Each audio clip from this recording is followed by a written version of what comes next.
gagawing project. Ngayon, meron akong mga nakita dito yung parang hindi sila masyadong nagsusurvive dito. Yun yung unang-una kong kukuhanin. Ang mailalagay natin dito is yung mga philodendron. Kasi dun sa philodendron ko, ang dami na pong nagsihabaan, nagsilakihan. And,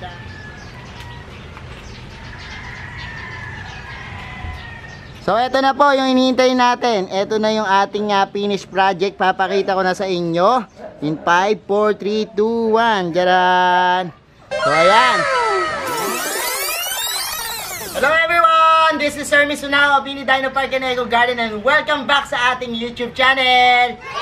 And in today's video mga ka-MVP, ayan po. Kung napanood nyo yung video natin kahapon, nakita nyo naman kung paano natin ginawa itong part na to nung ating Living Plants Gallery. And ngayong araw na to, napaka-exciting kasi today, lalagay na po natin yung mga halaman. And syempre, magdadagdag tayo dito ng ilang palamuti para mas mapaganda pa natin itong area na to. Kaya naman, kung ready na kayo mga ka-MVP, tutok lang po.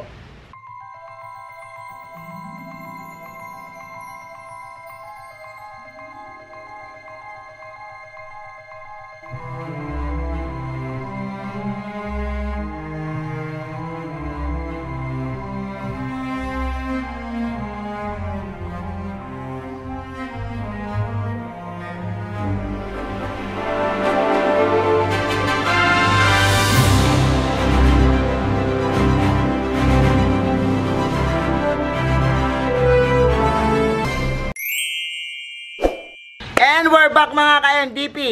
Ayan nga, tingnan nyo naman itong ginawa natin na to. Oh. Talagang mga drip wood yan na pwedeng pakapitan ng halaman. At feeling ko, ang mailalagay natin dito is yung mga philodendron. Kasi dun sa philodendron ko, ang dami na pong nagsihabaan, nagsilakihan, and masyado na silang crowded dun eh. Kaya gusto ko naman ilipat yung iba dito sa ating ginawang Living Plants Gallery. Para nang sa gayon, kapag pasok nyo dito sa Mini Dino Park and Eco Garden, or kung bibisita kayo, makita nyo yung iba't ibang collections ko. And ayan, ngayon nga, pupuntahan natin yung ating philodendron trails. Yan, collection ko na yan. Tapos, tingnan natin kung ano yung pwede nating daling halaman dito para ma-display natin. Kaya samahan nyo ako. So, eto na po yung ating philodendron trail. Yan. At kanina rin, nakaikot na ako dito at chinek natin kung ano nga ba yung halaman na pwede nating ilagay dito sa ating gagawing project. Ngayon, meron akong mga nakita dito yung parang hindi sila masyadong nagsusurvive dito. Yun yung unang-una kong kukuhanin. Tapos yung mga propagations natin, katulad nito, propagations natin ng orange marmalade, yan, kunin natin yan. Tapos siguro kuha tayo ng mga malalaki para doon naman sa ating pan-design sa gilid. Tapos yung lalagay natin sa ibabaw ng mga drip wood, titingin tayo dyan ha. At ayan, marami sila dyan na pwedeng makuha. And ito rin isa na to, tingnan natin kung makukuha ko.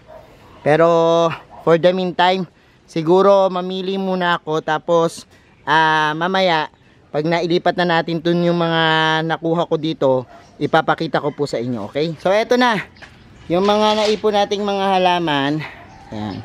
And yan yung ilalagay natin. Tapos, eto pa. Yan yung kinuha ko dun sa ating philodendron trail. Kumuha na rin ako sa iba't ibang parte ng collections natin. Like, ito mga begonia natin na, yan, makulata. Tapos, eto, popropagate ko kasi natutuyo dun. Yung mga hindi, hiyang doon sa pwesto nila, pinagkukuha ko kasi baka dito siya mahiyang, no? And then, katulad nitong clarinerbium natin, ako ubod ng mahal nito, pero kita nyo nasunog yung dahon doon. Feeling ko kasi minsan na napapabayaan ng dilig.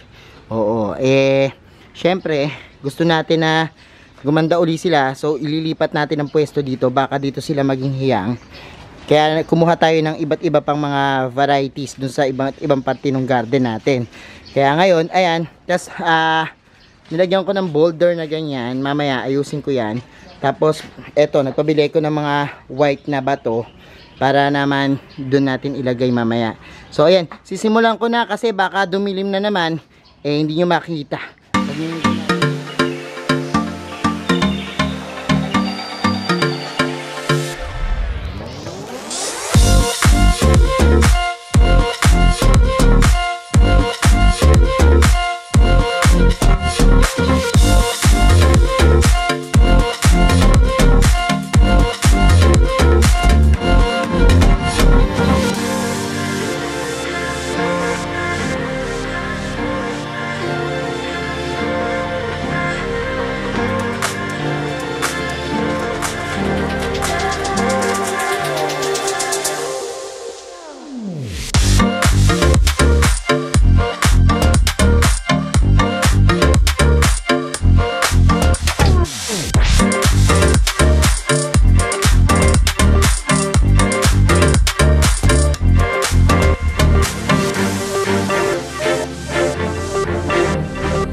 So eto na po yung hinihintay natin. Eto na yung ating finished project. Papakita ko na sa inyo in 5, 4, 3, 2, 1. Jaran!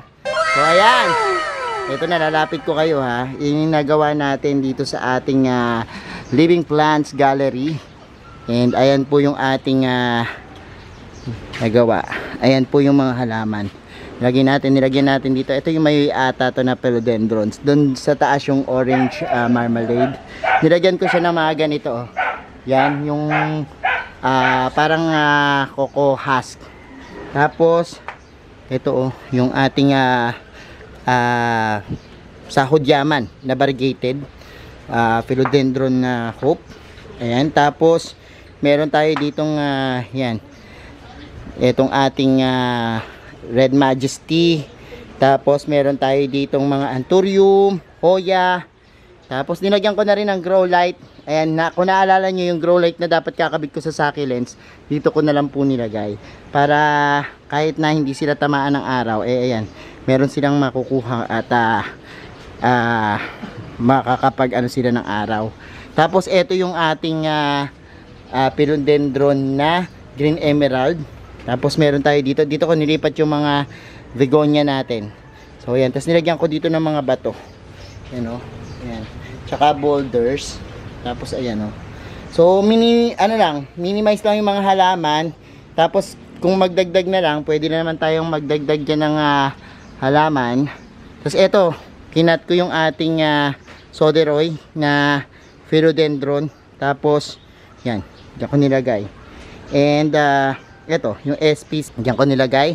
Tapos, doon may mga philodendrons pa. Sabi ko, sa mga susunod na araw, kung halimbawa bet na bet pa nating lagyan, tulad nito, kulang pa yan. So, dagdag na lang tayo ng dagdag. So, isipin ko muna kung anong halaman yung pwede nating mailagay dyan. Kaya, yan, itong mga begonia, tsaka yan. So, ayan na lang muna, yung ating natapos na project and kumpleto na to. Kung magdadagdag na lang tayo, magdagdag na lang. Ayan, bago natin i-end yung video natin, pakita ko lang kasi nag-additional ako ng mga plants. Ito, ayan, yung ating mga discidia. Nilagay na natin dyan. Tapos naglagay tayo yung orchids natin na nakasabit before. Dito ko na rin nilagay. Tapos, nagdagdag tayo ng mga plants, mga air plants. Actually, ito mga air plants ko dito. Ayan o. Ayan o, nilagyan ko rin ng air plants. And eto pa, yung mga air plants dyan, oh. Yan. At yan, ngayon hindi pa ako tapos, naglalagay pa rin ako everyday ata, ay gano'n ako mailalagay kasi yung collection natin ng discidia humaba na. And bala ko na maglagay ng mga discidia dito na gumagapang. Tapos pinalagyan ko na rin pala nito, yan, yung ating spotlight. At talaga namang sa gabi yan, makikita nyo na talagang may grow light, tapos may spotlight para maganda siya. Tapos dito, pwedeng upuan. So, yun lang muna. And, yan. Papaalam muna tayo. Tapos, every time na mayroong pagbabago dito, update ko kayo. So, ayan mga ka-MDP. Natapos na natin yung ating project. Ito ang ating Living Plants Gallery dito sa Mini Dino Park and Eco Garden. And I hope na subaybayan nyo itong mga video natin ha. Mula nung inayos natin to sa paglalagay ng mga decor at syempre sa mga plants. Nako, salamat po sa inyong panonood. Ayan, sa mga hindi pa po nagsasubscribe sa ating YouTube channel ha, bet na bet nyo yung mga garden ideas at arrangement, mag-subscribe na po kayo ha. Huwag nyo pong kalimutang i-hit yung notification bell para laging updated sa aming latest uploads. At syempre po, sa iba't iba nating social media accounts, sa TikTok, sa Instagram, at saka po sa ating mga Facebook pages. Hanapin nyo lang po Hermes Unaho or Mini Dino Park and Eco Garden. Makikita nyo na po yan. Thank you so much mga ka-MVP sa lahat na nagla-like, nag-share at nagko-comments. At ito po ang inyong super halaman, Hermes Unaho. Hanggang sa susunod na video po nagsasabi po sa inyo ng happy planting. Bye-bye!